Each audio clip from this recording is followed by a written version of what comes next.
Oui, c'est le 20e épisode de violence recensé depuis le début de l'année dans la métropole alpine. Une semaine après la mort de l'employé municipal Lilian Dejean, cette fois, Jean-Luc Boujon, c'est une fusillade survenue à Fontaine, dans la banlieue grenobloise, sur un point de deal.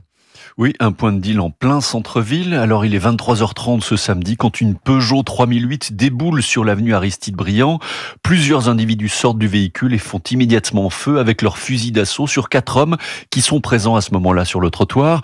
2 de ces hommes sont touchés. L'un d'eux est âgé de 31 ans, de nationalité italienne, consommateur de cannabis et client habituel du point de deal. Samedi, il avait été hospitalisé dans un état critique, touché à la tête, et ce matin, on a appris son décès à l'hôpital de Grenoble. Alors juste après les faits, le commando à la Peugeot 3008 a immédiatement pris la fuite, mais si vite qu'il a un accrochage avec un autre véhicule, il reprend sa fuite malgré tout, les tireurs menaçant le conducteur du véhicule accidenté avec leurs armes pour le dissuader de les poursuivre. La Peugeot est retrouvée un peu plus tard incendiée dans un quartier de Grenoble.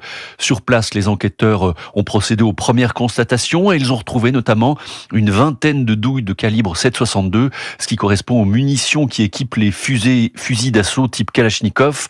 Un nouveau fait divers très violent donc dans l'agglomération de Grenoble, le 20e depuis le début de l'année, vous l'avez dit, et le 12e depuis le 30 juillet.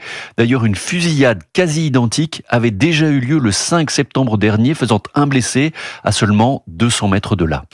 Les précisions de Jean-Luc Boujon, correspondant Rhône-Alpes pour Europe 1.